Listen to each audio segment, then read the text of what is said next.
Welcome to the Pinstripe Chronicles. It's Rob, Donald, and Bobby Tats. We're back. It's been a long time since the three of us have been together. And naturally, we got to talk about our GM because he once again opened his big dumb mouth. So we're going to break that down and get our feelings out there. So check it out right here on the Pinstripe Chronicles.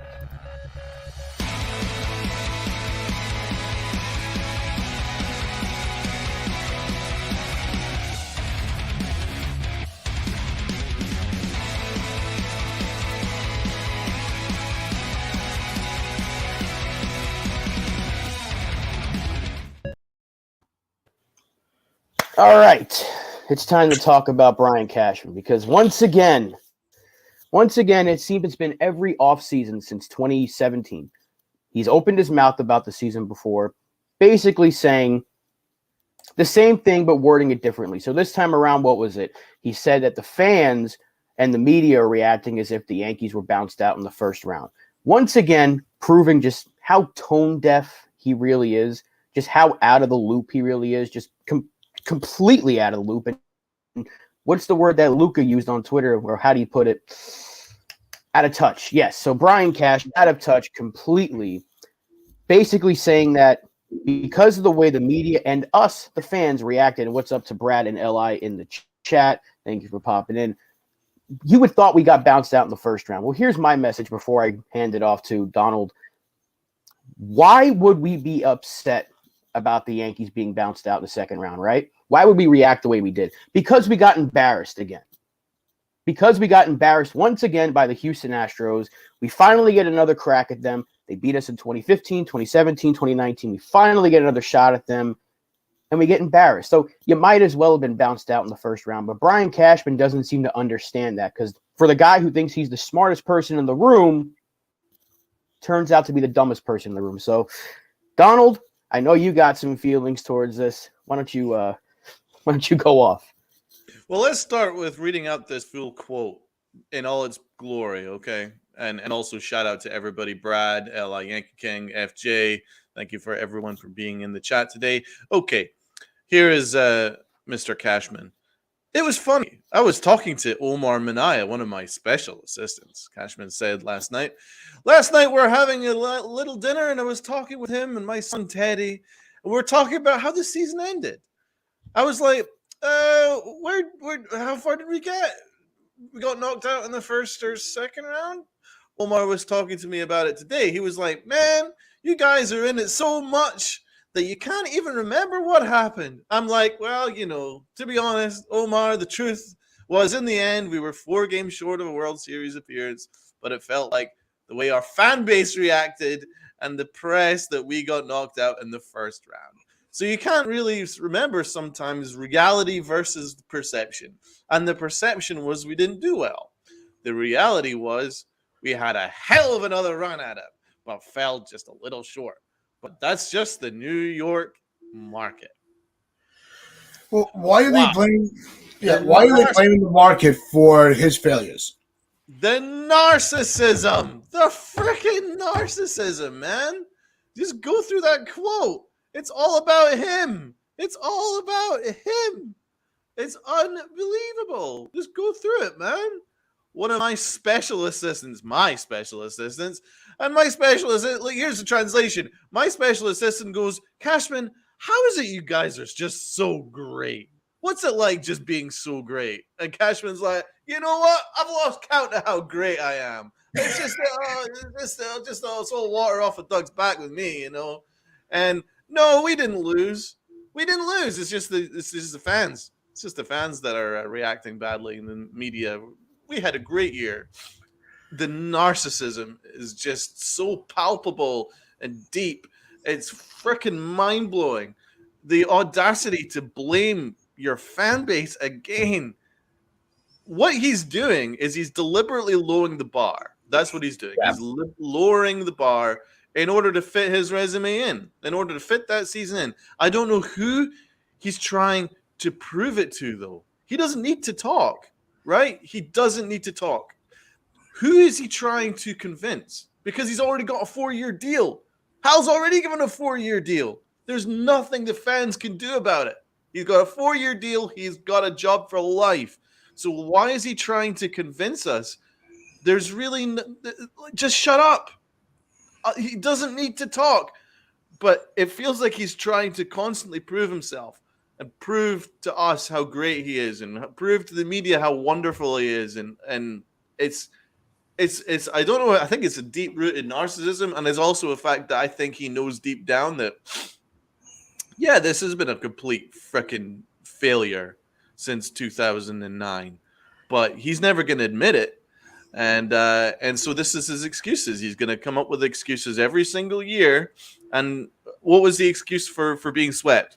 Injuries, the wind, the roof, any other excuses he could possibly think of. And now it's also the fans. It was the fans back then as well. Oh, the fans were too mean. They were just too mean. They were booing Aaron Judge. That's why the Yankees didn't win the series, right? And now it's the fans are just they're just spoiled. That's their problem, and that's what there's always a narrative, and it's always because he has to prove himself to somebody. Clearly, just himself, because he's such a deep-rooted narcissist, and that's who we have in charge. It's excuses after excuses, and I'm freaking sick of it. It really is. I'm sick of it because you know what excuses are? A loser's lament. Tats. No, it was our owner that made the statement years ago that anything short of winning a World Series is a failed season. So that's why we have the mentality that we do. During the dynasty years in the late 90s, we have players like Derek Jeter that says it doesn't matter how we could win 162 games. If we don't win the World Series, it was a failure. You know, that's the goal and the bar that the owner and the players that were in that organization set. If the guy in the middle of being the GM wants to lower the bar, he can't blame us if we don't want to go along with that. We've been in this drought for a World Series for a long time now. At this point, some fans have said, just get us to the World Series at this point. Just get over that hurdle. Let us see that at least things are going in the right direction. This team last year, once it hit the playoffs, this team went backwards, tenfold. Because we got to the ALCS, and then it's like we weren't even there. That's why we felt like it was only a one-series postseason. Because we got to the divisional series, and then we were nowhere to be found. So that's why when Cashman makes statements like this, he's talking out of his ass, and he's trying to cover his own. Because that's where we are starting to lose our patience with him. And we've stood up for him where it's warranted, but now it's time to rip him apart because it's warranted. Right. You're absolutely right. And he's done this every year since I think this became his team. This became his team in 2016, right? When he broke away from the Steinbrenner way and started trading off players, which the Yankees never did. And then the kids got called up. His homegrown players, it was Judge, and then it was already Sevy and Sanchez. Then Judge joined, and the year after it was Torres, and it was Andujar. Even though Torres was from the Cubs, he basically came up to the Yankee system, and it was Cashman's baby Bombers. And every year that we lost, it was more excuse after more excuse after more excuses. So since it became his team, this is what he does.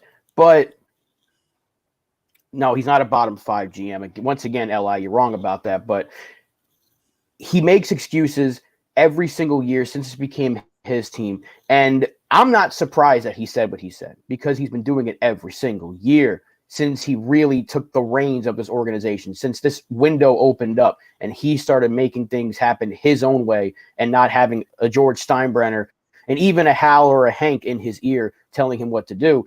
This is what the result has been. He's making excuses. So once again, when you perform the way we did in the ALCS, like you just said, Tats, like we weren't even there, that's why we're upset. So why would you go after the fans again? If he wanted to say something, all he had to say was, we feel like we had a good year, but we fell short of our goal. That's it. And then the fans would be like, that's all he has to say. All you have to say is, we think we had a good season, but we didn't get where we wanted to go. And the fans would be like, that's better than what he usually says, right? But once again, he opens his big mouth, and it's like Donald just said, he's got to mention Omar Minaya as his special assistant. And who is he proving himself to We know your Exactly. resume. You've been the GM for my entire life. So, like, who are you proving yourself to? You don't need to prove yourself to anybody else. You're a solid general manager. You make good trades. You've made good signings. You've made bad ones. But your ability to talk out of your own ass is what people are going to remember you for when it's all said and done, because we're the New York Yankees. Our expectations are World Series or bust every single year. And the fact that we're getting to the ALCS and getting embarrassed by a team that is just completely laughing at us at this point, that's why we're angry. That's why the media reacted the way it did. That's why the fans reacted the way we did. And for once, the fans and the media are like side and side, right? Like we're side by side with each other because we're like, why is he attacking us? You're the one who's putting this team together. So shut up. Just go about your business. Tell us that we didn't have the goal that we wanted to. We want to win a World Series, and we'll be like, all right, that's better than nothing. But he continues to just talk out of his ass. At first, I wasn't mad about what he said because I'm so used to it, because he does it every year. But now I'm just like, no, I'm pissed because he's going after us, and he's just so self-centered, and he's an asshole. So it's just like Brian Cashman, this egotistical prick that we have at the top of the helm. Very, very annoying. And blaming the fans. I mean, was it the fans' fault that they bat 182 against the Guardians?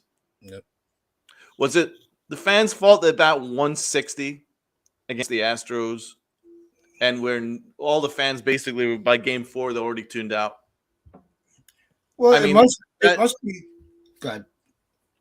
That's what I'm saying. It's like he always has to have excuses and narratives, but the reality is they weren't good enough. In fact, you could have probably have said by July that this team was never going to win a world championship and beat the Astros, because the Astros had already beaten us handily, and after the All-Star break, and then we kind of collapsed after that. We struggled mightily in August, and then we got into October, and we played horribly against the Guardians. We pitched beautifully, but we couldn't hit worth a shit, and we were very, very lucky to have made it through that series. So we backed our way through that series, and we ended up with the Astros. And we got completely obliterated, and it wasn't even close. It was so bad that in game 1, Aaron Boone basically punted the team because he sent out a substandard lineup in game 1 of the ALCS. How many times do you ever see that? And the fact that he's once again blaming the fans, saying it's the fans' expectations. The fans' expectations. We just want a good product. What do you mean fans' expectations? It's just constant spin and spin and spin and lies and narcissism, and I'm sick of it. This is the only organization that does this. It is. I don't see any other organizations that do this level of spin. I never see anything quite like this, man. Where your general manager comes out and tells you that the fans are the ones that their problem are, because the Yankees are perfect. Everything, the Yankees, the way the Yankees do things are perfect. Everything great about them. It's just the fans. It's the fans' fault. And it's been the fans' fault for a good solid year now. And I'm freaking sick of it, man. These fans pay good fucking money to go to these games, pay merchandise, pay $200 a pop for an Aaron Judge jersey, to sit in the stands and cheer on the Yankees and fill out the stadium every single day for 162 days, including not including October. And it's the fans' fault that the Yankees don't win a World Series. Are you fucking out of your mind? Well, I mean, you can't blame us for holding the Yankees to a gold standard, because the Yankees have always pronounced themselves as the gold standard in sports and winning the championship. That's why the organization in its history has so many championships. You know, we may not have been allowed to see them all. Maybe I have, but for the most normal people, they've not been able to see all 27. But we know our history better than any other team. So, yeah, we have a very big gold standard when it comes to the Yankees' end goal, and that is the World Series, or it was a bad season. You can't now spin and say that we need to lower our standards for our team. No, we're not going to lower our standards. We're going to hold you accountable to the standards that the brand presents itself as, which is the best. If we want to be fans of a mediocre team, we'll root for the Pirates. We'll root for Oakland. We're not going to do that. Those aren't even mediocre teams. Those are just bad teams. But I get what you're saying. We expect world championships, and I do want to get into some comments here because there's been a few. What's up to Hector? Yankee Morning Brew. He's in the chat. Good to see you. He says Donald needs a hug. He thought James Dolan was the spin master in town. Well, now we got another one. 4-Train Express. Mazza, what's up to you? Welcome. Thank you for popping in. And there's a comment here from FJ. He says, even in 2017, Cashman was urging the fans for patience. The success of the 2017 team was a big surprise to him as anyone. That's the only time his excuses would have been warranted because no one saw it coming. So if he would have said, yeah, we thought we had a really good year, but we fell short, or if he would have said something like, this was a really good season despite losing in the ALCS, people would have been like, you know what, he's right, because no one thought we would get there, even though we were that close and we wanted it so badly. But we were so close. Yep, exactly, Brad. He really, really does. So it's once again this constant him trying to be better than you type of mentality where it doesn't matter what happens. And how can you be so tone deaf to not get why we're angry? Why would the fans not be mad about getting swept by the Astros? They are the rival now. They're our main rival because the Yankee-Red Sox rivalry is kind of dying off because we barely – and even them, they beat us in 2021 in the wild card game and in 2018. And what did he do? Made excuses. So we see these two teams a lot, and we lose to them constantly. Why would we be angry about that? You telling me if I get beat by the Red Sox, I'd be like, you know what, at the end of the day, at least we won 100 games. No, I'm pissed because we lost to the Red Sox. And now every time we lose to Houston, I'm going to be pissed because that's the team we're trying to beat. So he just continues to put his own foot in his mouth, and that's what he does. And Brad, you are right, because Tats has seen all 27 championships. He's been around since the team came. Hector says, the reason we have these expectations is because us fans have been told by the organization. Yep, from Steinbrenner, from Jeter, and that's why I said earlier this became Cashman's team in 2016 because the core four was already gone. There was no more Jeter. There was no more Pettit, Rivera, no more Posada. Bernie was long gone. All these guys from that championship era were gone, even though we still had some players like CC that was around, but that's really it. Nobody else was really that championship experience player. So it's like all that roster, the big contracts, A-Rod was gone, Teixeira was gone. He still spent a lot of money, but it was his team.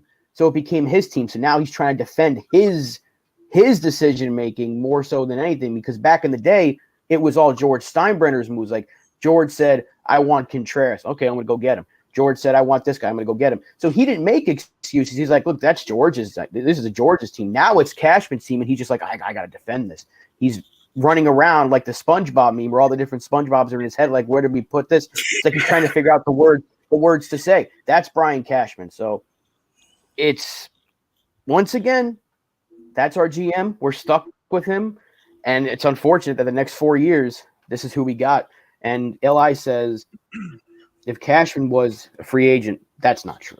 That is absolutely not true. That is one thing I will disagree with. He would be scooped up very quickly.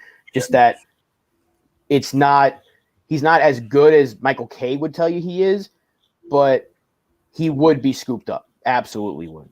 Heck, on Aaron Hicks to be healthy, let alone Ellsbury. Yep.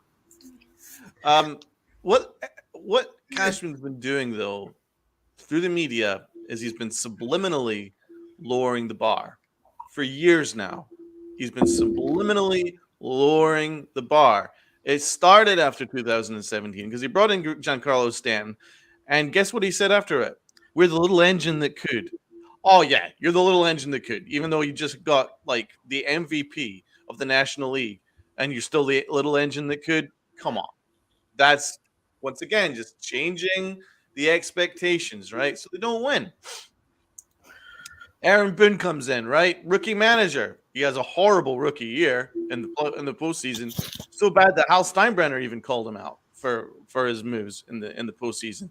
right? But of course, that was excuse. That was a rookie manager, But we had a great season, just fell a little short, and then once again it was the next year, and then there was more excuses and more excuses, and then the year after that, it was COVID, you know, COVID year, shortened year. Come on, it's not even a real year, right? And then we move on to the last, and it's just been every year there's a new set of excuses to cover his own shortcomings. But no other team is making this level of excuses. I mean, look at the Astros, man. They just fired the general manager that won them the championship that very season. Yeah. So it feels that Cashman needs to lower the bar in order to fit his resume in it, because they have fallen short every single year. There's no other way you can juice it up. We've fallen short. Yeah, we've been competitive. If you want kudos and if you want a cookie, then fine. I'll give you your flowers. Congratulations, you've been competitive, right? But there's a difference between competitive and going all the way. And he has changed those expectations because this new thing never existed under Derek Jeter when Derek Jeter was the captain, when Derek Jeter was the guy. He never made excuses. Joe Torre never made excuses as the manager. Never, ever made excuses. George Steinbrenner never made excuses. Sorry. But Brian Cashman is making excuses. Why is he making excuses every single year? And that's what really concerns me is the level of excuses, because excuses are a loser's lament, man. That's it. There's no other way to paint it, man. When you're making excuses, it means that you have not done your job. You have not achieved what you're looking to achieve. And you can blame everyone. You can blame the Easter Bunny for all I care. But it doesn't actually change what the reality is. And Brian Cashman can't get that through his head, that they have underachieved, and he has to face it. But he's never once come out and said, I can do a better job. He's so narcissistic and wrapped up in his own self-aggrandizement that he will never, ever go and just say, I could have done this better, and I will do this better. He never has once shown any ounce of accountability. And I am freaking sick and tired of it. No, I think we're all sick and tired of it, because it's one thing to fall short of winning the World Series, right? It happens. 29 teams don't win the World Series. That's just the reality of the game that's being played, where all the frustration starts to mount and it's coming to a head and it's exploding, is turning, instead of saying to the coaching staff, hey, you guys missed the A, B, and C. You didn't get this done. Going to the players, we just had one of the best seasons of offense, with Judge. Where was everybody else? Rather than just say, look, we failed our fans. We brought in the pieces that we needed to, but some of them were not available due to injury. But we still needed to pull together and get the job done, and we didn't get it done. Not turn around and blame us for it. That's where we're all getting pissed off, and we're fed up with it. In 2017, yeah, we were expecting a down year because we all realized that there was going to be a roster shift. We're bringing on some of the youth, right? We were ready to have that season that maybe we just did not make it. We knew we had the talent to be competitive, but nobody expected us to get that far. Those were the expectations that the players gave us. Those players had not panned out. So, but when the moves were made to begin with, we all thought Cashman did the right thing. So we could always pick, we could always pick apart the good and the bad of Cashman. But he's still, it's not that he's a terrible GM. He puts out the worst optics from that front office. He just cannot stop putting his foot in his mouth and knowing where to place the blame. If we all just decided that we were just going to not show up for that, for the Houston series and the stands were empty, then you could blame the fans. Otherwise, keep your mouth shut. Don't piss off the money, because if you piss us off, we're not going to go and support your product. That's the bottom line. Oh, they'll still go. It's just that, look, you can separate the GM from the person, right? Because as a GM, Brian Cashman is not bottom five, as LI would tell you. he is a solid GM. He's a good GM in a lot of regards as well. And there are teams that would, if he was on the market, would take him. You're telling me there's no team that would take him. That's not true. But his ability, like you just said, the optics of it are so bad. His ability to continuously make him look more like a jackass than he already has is astounding. I actually have to applaud him on it because he's better at that than anybody I've ever met in my life, where he's just year after year, I'm going to make myself look dumber, even though he wants to make you believe he's smarter than you, which all these moves that he makes and all these decisions that he makes you think that's what his thinking process is. He's better than you. He's smarter than you. No. Analytics team, I need 30 of them because I can do that and I'm better than you. It doesn't work out. I need 2 special assistants to me. I'm better than you. No, not really, because they're probably better than you. But this is what he does, and this is what we're stuck with. But as a GM, he makes a lot of good moves. He makes a lot of bad moves. It happens. It's baseball. There is nobody who's perfect. Even the Astros GM has made some bad moves. But here's the difference: they win a World Series, and when they lose, what do? They don't say, "Well, it was a good year." No, they turn around and they go and add to what they need. They add players. And they go ahead and say, well, we got this kid. We're going to replace our all-world shortstop with one of our kids. No sweat. He's not going to say, well, we had a solid year from this third baseman turned short. This is what they do. This is what Brian Cashman does. It's like he's trying to prove that his failures are still going to work out. Aaron Hicks, Josh Donaldson, IKF were failures. I don't think not maybe IKF overall, even though wasn't a great shortstop. He played the way you expect him to play. Donaldson, Hicks have been failures. And he is still trying to spin that these guys are going to be really, really productive for us. So that's the problem with Brian Cashman, is that he never, as you already said, Donald, never admits his failures, and he never holds himself accountable, let alone anybody else. He doesn't hold himself accountable. He's never wrong. I took on $50 million of an aging, declining player, and I'm going to prove to you that it was a good move. No, just tell us it didn't work out. Just cut ties with him and be like, look, I wanted it to work out. I thought it would. It didn't. That's it. That's all we want from you at this point, is just be accountable.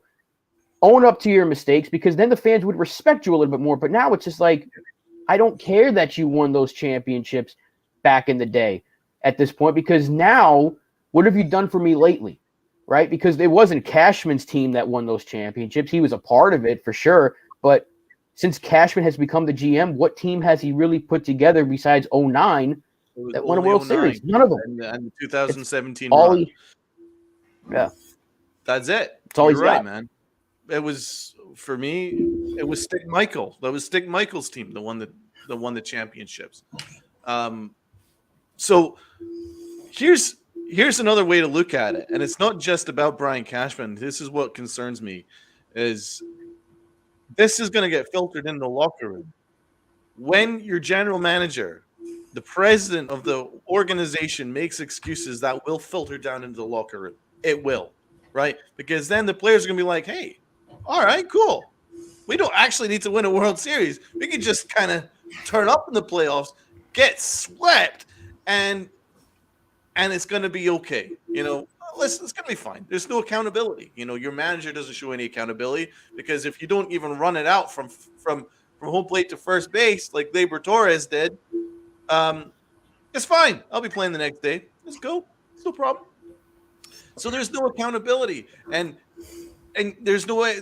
And the expectations are being lowered, and that's what concerns me. And that nothing is going to change, and that's what I took away from that quote. It's not that I was surprised, because I know Brian Cashman at this point. I can read him like a book. I know him better than he knows himself. He's going to say something so deeply, deeply narcissistic that we just know what he's going to say at this point. But what concerns me is that he's already basically lowering the bar to make it all right for the Yankees not to achieve what they're looking to achieve this year. And that's what scares me. And it just think of this analogy, right? You're at home, right? You're in your house, and your roof is leaking, right? And your house is a wreck. The roof is leaking and things are shit, right? If I did the Brian Cashman mentality, where I went, well, it's the weather. It's the weather's fault. It's the wind's fault. It's the rain's fault. It's the Easter Bunny's fault. It's everybody else's fault. It's the landlord's fault. It ain't my fault. I'm having nothing to do with it, right? Nothing's going to get fixed. Nothing will get fixed. The only way you can fix the leak in your roof and your house being shit is you need to go and get it fixed. You need to call a guy. You need to go and do it yourself. I don't care how you do it, but you need to get it fixed in order to move on. And then freaking sell a house and move on to a better house. Whatever it is, whatever way you want to take that analogy. But the thing is, you need to realize where you're going wrong and where it's going wrong in order to fix it and then get better. That is the only way you can ever approach life. If you approach life by just simply going, well, it's everyone else's fault. It ain't my fault. I've done nothing wrong. I've been amazing. In fact, my own special advisors tell me how amazing I am. Right? That is freaking incredible because then nothing will get fixed. Nothing will change. Right? And what did we hear in the entire postseason press conference? Our process is fantastic. We're not changing anything. We love Josh Donaldson. I ain't changing nothing. I did a fantastic job. I wouldn't change anything. That's all we got. And then it was the rain's fault, the wind's fault, the frickin' umpire's fault. It wasn't our fault, and it was injuries' fault. A lot of injuries. And the media's fault. And hey, the fans, your fault too, right? And that means that when you make excuses, that means you will never ever realize where you're at fault and where the team is at fault and how you're going to fix it and how you're going to get better, right? And as I just read out the statistics, we about 160 in the championship series against the Astros, 182 in the division series against the Guardians, right? And the Yankees haven't looked at their offense this offseason. They barely touched it. It basically looks exactly the same. They're relying on Aaron Hicks and Josh Donaldson and the whole freaking lot that failed spectacularly last year, right? And so once again, it looks like he isn't looking at the freaking leaking roof. And he's making excuses again, and I'm sick of the excuses. I just want him to own it, as Rob says, own it, man. Because every GM in the world makes mistakes. But most GMs or good GMs go, well, we got this wrong. We need to cut ties with it, and we need to move on. We need to get better. But they haven't done it, man. They're just keeps just fucking relying on this nonsense. What did the Giants do? Kenny Galladay, right? Sunk cost. Did they play him? No, they didn't. They just go and got somebody. They went and got somebody better from the practice squad, Isaiah Hodgins, and they took them through the playoffs, right? If that was Brian Cashman, he'd be like, Kenny Galladay would be the number one receiver, and we're relying on him all the way through. That's what Brian Cashman would have done, and that is the difference between a GM which is active, right? Going, okay, well that didn't work. Let's move on. To a GM who's so wrapped up in his own self that he will never admit that he's wrong. And he'll willingly lose to prove to everyone else that he was right. And that is a problem. That is a serious, serious problem. And the scary thing is this filters down into the locker room. And excuses filters down through the manager, Aaron Boone, down to the players. And that's what we've been seeing for years. We've been seeing this for years. And I am freaking sick of it. Yeah, Spencer put a comment up earlier, playing devil's advocate. If you could pull that comment up, how would we react if Cashman actually did say he made a mistake? And I really think at this point, on gut reaction, we would tear him apart. But once the smoke settles, we'd be like, you know what? It's about time the guy held himself accountable. I think most of us can say we're rational enough to know that it's not something you expect to hear. So you're gonna be pissed off that he's admitting it.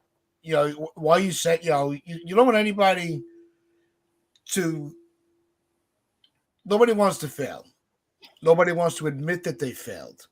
But sometimes you just need to be honest with the room, and that's where I think that's become Cashman's biggest flaw.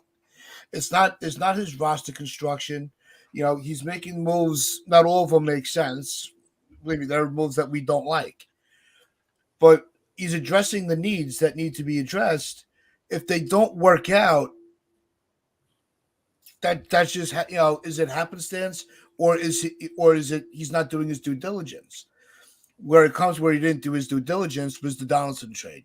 I think that's where he didn't really he Montas trade. messed that up completely. The Montas trade. And yeah, stop trading for pitchers from Oakland. Really.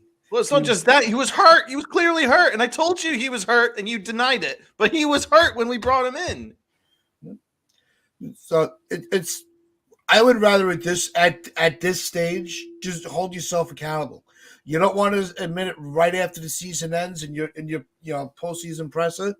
Fine, we know what you're going to say. You have a Rolodex of excuses and you've won them all out. So it's about time. Start being honest with us. We'll respect you a lot more for that. I do want to get into some comments because it has been a little while since we've done that. FJ, it's not defensive Cashman, but George did fire managers and coaches as scapegoats for playoff losses. Man, that was like back in the 70s. He was having that merry-go-round with Billy Martin and not Billy Martin, and you bring him back. But he's done it. I understand it, but that's because they were losing, right?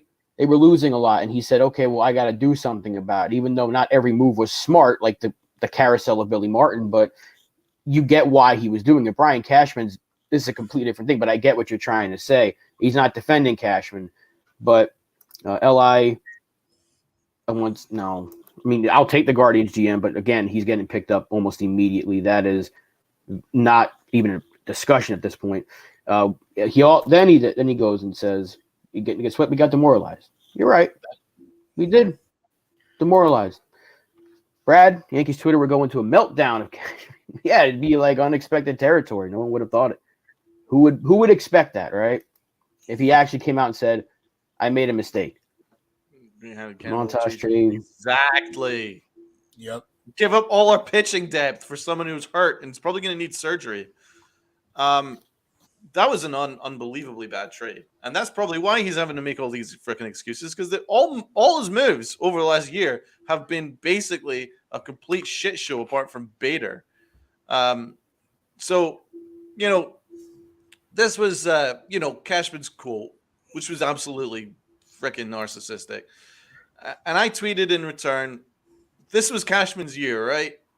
Number one, says he technically counts 2017 as a title, right?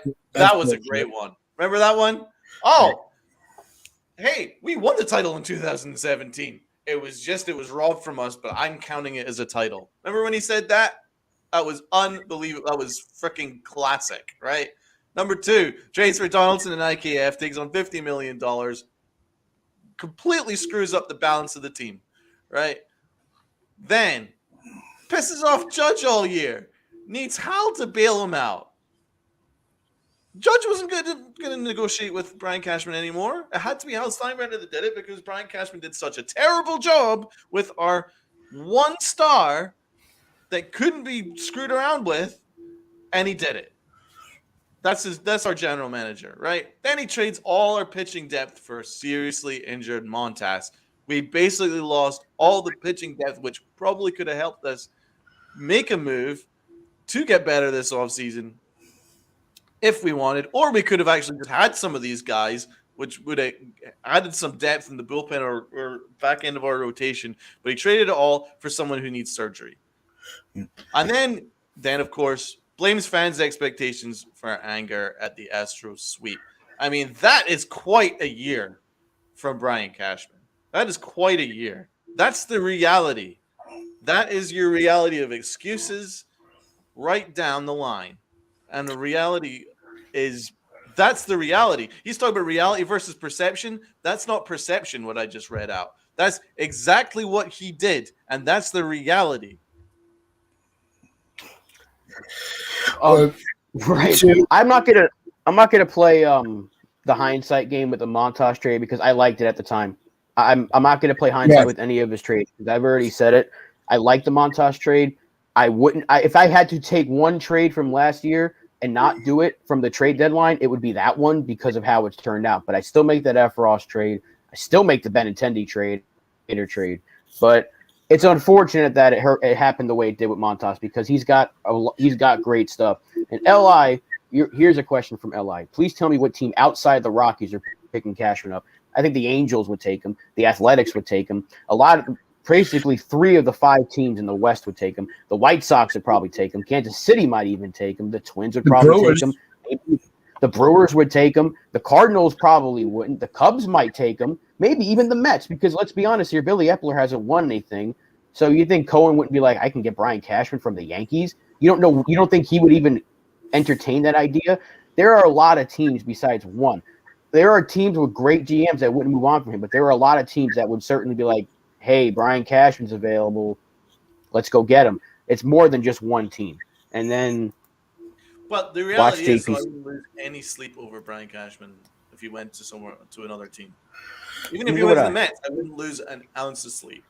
And that's the Neither would reality, I. man. And No, see, and- maybe that's kind of what his point is. Is how great is he if he's been here for like well over 2 decades, and yet if you went to the rival team which has more money to spend than we do, then none of us would lose any sleep. And that's the reality. I wouldn't be scared of what Brian Cashman's going to conjure up, because all he's been Neither would conjuring I. up is just a lot of nonsense.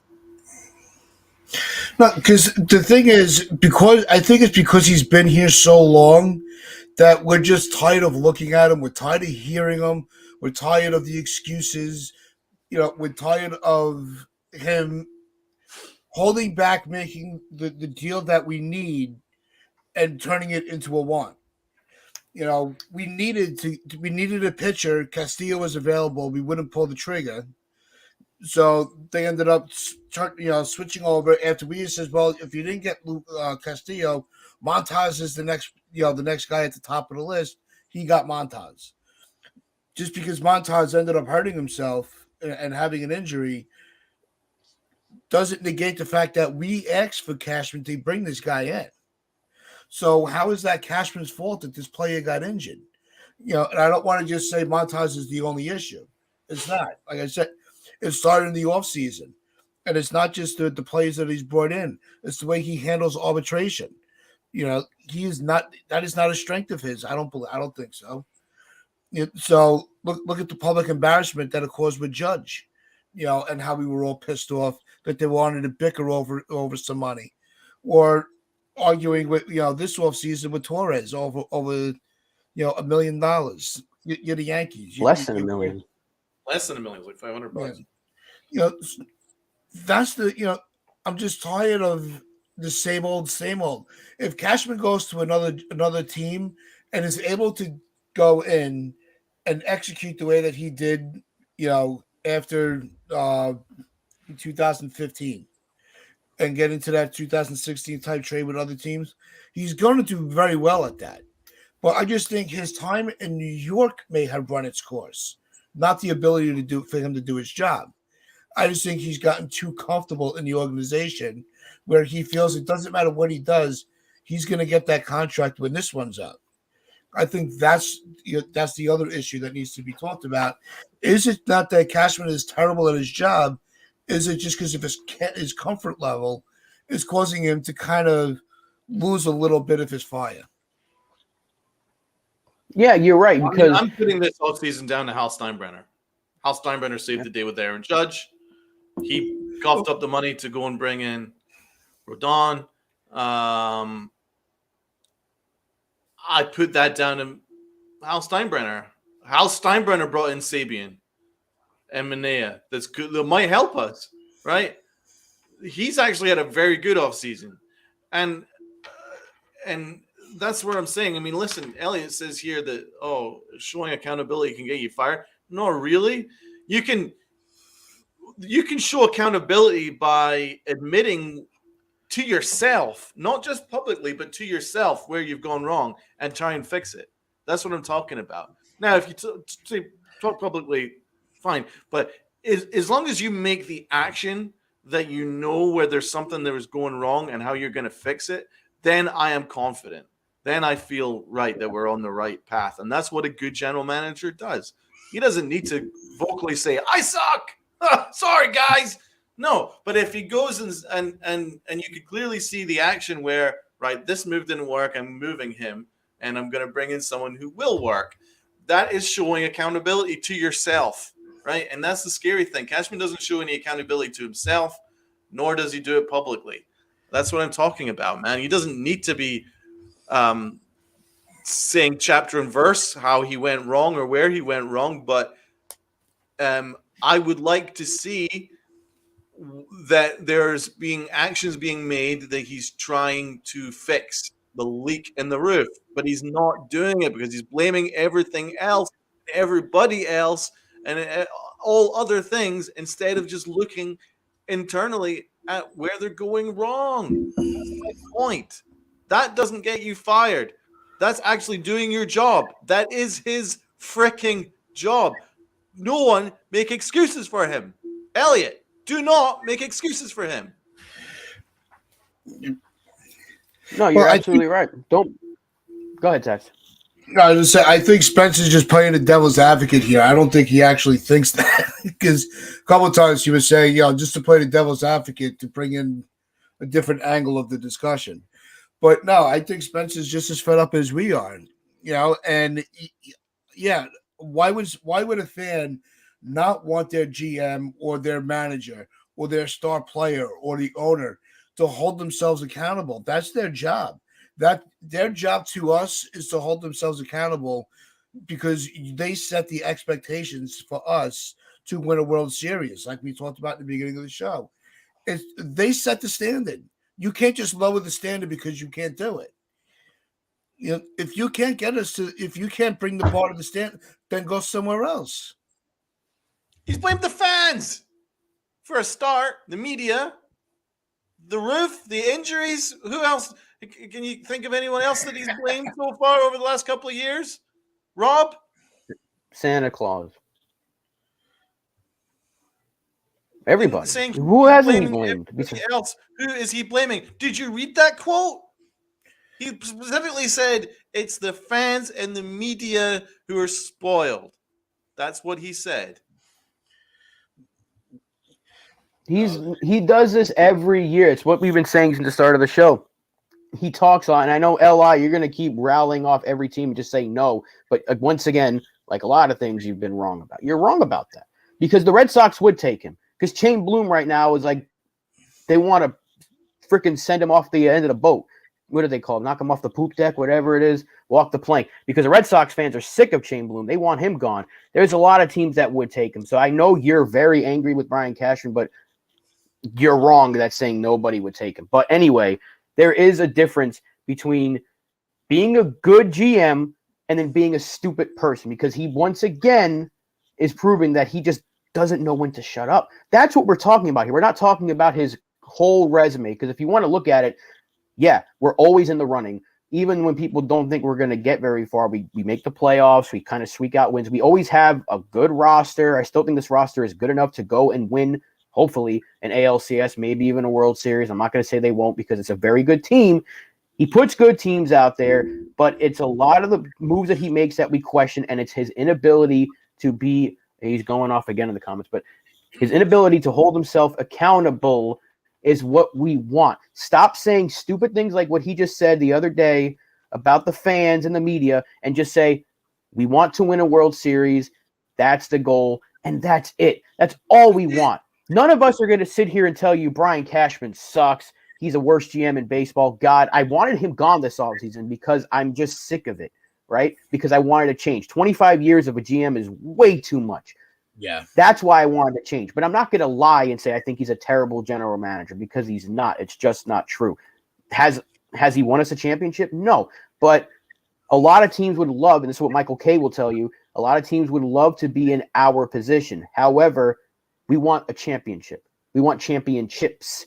That was the goal. When you bring in a Giancarlo Stanton and then you sign a Garrett Cole and then you make these moves like this year, you give the money to Judge and you bring in Rodon, you're saying we want to win championships. We don't want just one and be like, that's good enough. No, we want to keep winning because this team, the window continues to shut on the ability to win a championship and multiple championships. We should have at least one right now in this window. At least one. I thought 2019 would have been the year that we could have done it. But Rob, we haven't gotten there. Rob, you said it yourself. Good. Remember when you said we won championships? That was the expectation set by Brian Cashman. When he built that 2017 Baby Bombers team, what did he say? I'm not going to sacrifice a championship for championships. He said that. Specifically said that. So he set those expectations. And he's ever since then wound back those expectations gradually. And then making excuses for when when the Baby Bombers went pear-shaped, and why they haven't made a freaking World Series, and why they haven't taken a step forward with the new manager who he's all in on, that hasn't improved in the team since Joe Girardi at all.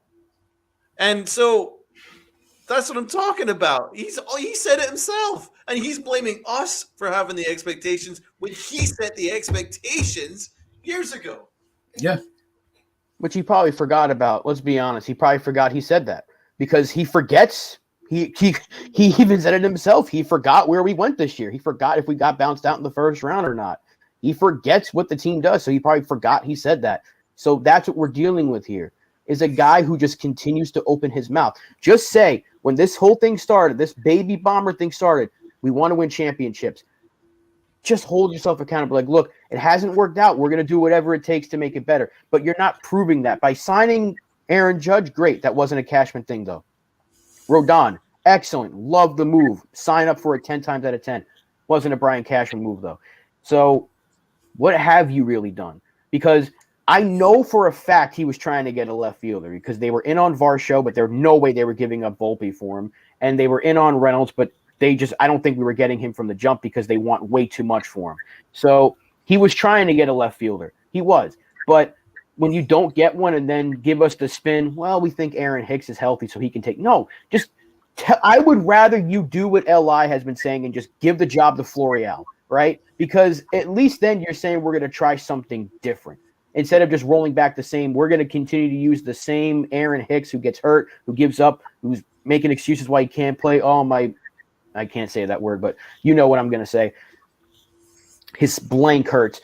He's not a left fielder. He's not a starting left fielder in baseball. If you want to use him as the fourth outfielder, fine. But stop trying to tell us that we think Josh Donaldson could be good. We think this. No, they haven't worked out. Admit your failures. Admit you made a mistake, and we'll just say we're going to try something different, because that's kind of what he's doing with the ability, a chance that Volpe could make the team and Peraza's going to make the team. We're using Cabrera. That's kind of what he's doing. But then when you turn around and say, I couldn't get a left fielder, so I'm just going to stick with Aaron Hicks, that's what we're talking about here. It's like, dude, just admit your mistake and say it is going to be an all-out competition. But the fact that Hicks is kind of at the top of that depth chart right now is what bothers me. That really bothers me, man, because that means there's no accountability for Aaron Hicks, who basically gave up on the game during a pennant race. That was a team we were competing for to win the division, and he gave up on the field, and he had to be taken off the field by Aaron Boone, right? No accountability. Apparently, he's our starting left fielder as of right now. That's crazy to me. Rob, you're right, man. Why couldn't you have just traded him for 10 cents on the dollar, or just cut him? I don't care. It's the Yankees. They can afford to. I mean, he's literally not adding anything to being on your roster anyway, so you might as well make a change. And that's what I'm saying. It's just, why peddle these excuses? And FJ's got a really good point here. There's no accountability for the manager either. Some of Boone's playoff decisions were poor managed playoffs I have seen, and I've been watching baseball for almost 3 decades. I've never seen a worse managed entire playoffs than Aaron Boone, which shows me that he can't do the job, right? But what did Brian Cashman say in the post-series press conference, which deeply disturbed me? Because what did he say? He says he will never fire a manager as long as the process is right. Well, Brian Cashman loves this process because it's a process that he's cultivated. So he's never going to hold anyone accountable for that, nor himself, because he loves this process. And so that basically means he's got a job for life. And so does Aaron Boone. So great. Which is why he got the 4-year extension. Yes. Yeah, but with all the excuses, it's like we were told as kids, and we tell our kids, you'll get in less trouble if you just tell us the truth. You're still going to get in trouble, but it's not going to be as bad.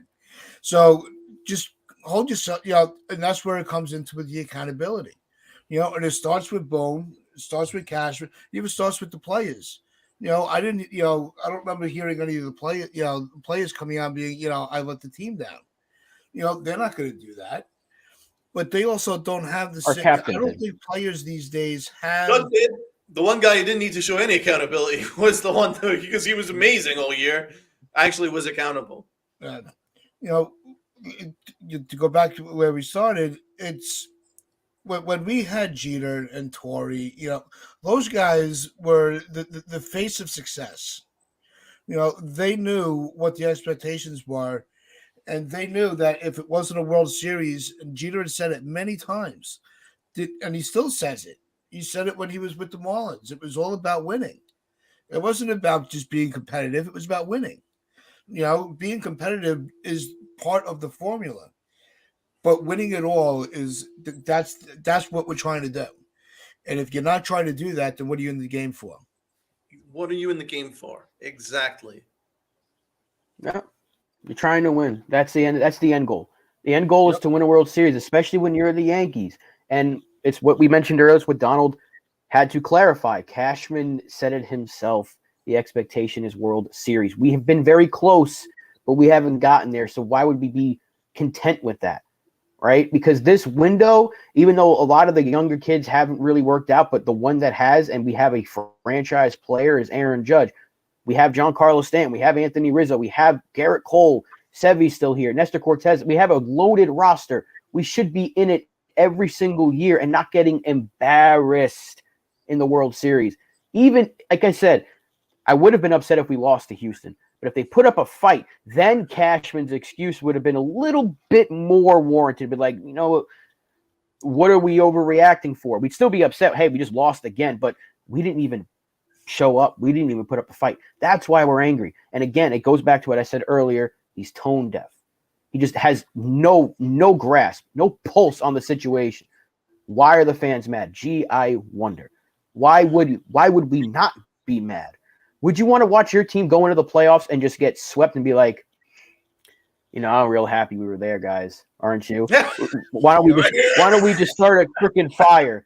Why don't we just start a campfire, sing Kumbaya, make some marshmallows, and be like, man, this team is great, isn't it? No, because that's not what we want. We want freaking championships. That's it. Oh, okay. Li here. The only reason Cashman gets credit. Okay, stop. George did not die in 09. What are we doing here? Anyway, Brad, who's lining up to sign Acta as manager? Li, we're not going to get into that because then we're going to be stuck here all day. So I think if there's anyone who wants to close it out here, any closing thoughts for you? Start with Tats. Yeah, I think that Cashman just really, as always, just continues to put his foot in his mouth, thinking that he's just going to pull the wool over our eyes, and it's not going to happen. We're not dumb. We probably know more about what's going on in this organization than he does. We know how to read the room, the fan base, the media better than he does. And he'll never learn. He never will. I hope this is his last contract. It wouldn't surprise me if he doesn't see the end of the contract. I don't know. But there has got to be a significant change in the way that he handles the media and the way that he addresses the fan base. I think that's where he has to start. Like I said earlier, it's about his optic. It's not that he's, his ego needs to be checked, and that's where it's got to start. It's all about the optic. Watch what you say because everybody's hanging on every single word. So just watch what you say and just give us to it honestly. That's all we want. We want realism from the front office. We're tired of the kid gloves. We're all adults. We can handle it. Donald? So in his original quote, he was talking about perception versus reality, right? Well, the thing is, if he's not going to bat for his paying customers, right, then no one will, right? I mean, literally, all of baseball have zero sympathy for the Yankees, right? No one gives a shit, right? No one gives a shit about defending the Yankees, right? And definitely not the Yankee fans, okay? The Yankee fans have been ripped by a couple of organizations this year, right? And what I'm saying is, if your own general manager and your own president representing the Yankees and their fans doesn't go to bat for us, then literally no one will. And I don't like that. I don't like that at all, right? Because Yankee fans are tough, we're demanding, but that's kind of why people tend to love being Yankees, because we hold them accountable, right? But Brian Cashman has spun it to make it look like we're the bad guys for holding people accountable, right? And that is just wild to me. It's just wild to me, right? And most sportsmen that are in New York love the fact that they are held accountable, because we give you shit when you screw up, but when you win, we treat you like a freaking king, and we will give you the most unbelievable parade through the streets of Manhattan, right? That's what we'll do to you, and you will be loved evermore, right? Eli Manning, we treat him like a god now because he won 2 championships in New York, right? He can do no wrong. And that's what I'm saying. Derek Jeter, multiple-time champion, he is a god. We love him, right? We also booed him, but he didn't give a shit. He's like, yeah, I deserved it. I played like shit. I'll go and do better next time, right? And he did. He won a fucking million championships. That's what I'm saying, right? And that's where you're going to succeed in New York. But if you spin it around and you make it look like we're the ones at fault just for having expectations and for holding people accountable, that's nonsense to me. So when I'm talking about perception versus reality, the perception around baseball is that Yankee fans are awful and that they're spoiled, they're mean, blah, blah, blah, blah, blah. Well, Brian Cashman's now spoken that into reality, because now OMS baseball is like, wow, their own general manager's calling out Yankee fans. It must be true. They are obviously horrible cretins. How does that help the Yankees moving forward? There's everything you say, there is always going to be a perception versus reality. And he's spoken this into this reality. And it's wrong. It isn't right. Right? It just isn't freaking fair, man. I mean, Evan Fournier, right? The New York Knicks guard, doesn't play, right? He's on the bench. He doesn't play, right? Knicks fans give him shit, right? He played one good game the other day, right? And he says, I love New York. I absolutely do not want to leave New York, right? Because the fans give you shit, but if I do well, then they'll praise me, right? And that's what we're all about, right? That's what we're all about. We'll give you shit, but if you achieve your goal, we will frickin' love you. So quit making excuses. Quit making that we're the ones at fault and that we're just wrong and spoiled, and just be accountable, man. That's all I'm asking for. I don't want to be screaming and ranting and fucking first thing in the morning. I want to be excited for this Yankee team. This is a good team. Look at it. It's stomped and ready for bear. I want to be excited for spring training. But instead, my president of the organization is called my fandom out for being spoiled. And I have an issue with that. Yep. And we all do. And that's why we just went on for an hour talking about how angry we are. But that is going to wrap it up for us here at the Pinstripe Chronicles. Be sure to like, share, comment, subscribe, all that good stuff. Thank you to everybody that was in the chat. L.I., Brad, Mazza, Elliot, Hector was in here for a little bit. We had just a great chat today, as we always do. FJ as well. If there's anybody else I missed, I apologize. But be sure to follow us on Twitter. Those links should be down there in the description. If not, you probably follow us anyway. Pinstripe Chronicles Twitter page, Tatch, Donald, myself, Lynn, and Chris from the Upper Deck. Be sure to follow us all, and we'll see you all again very, very soon.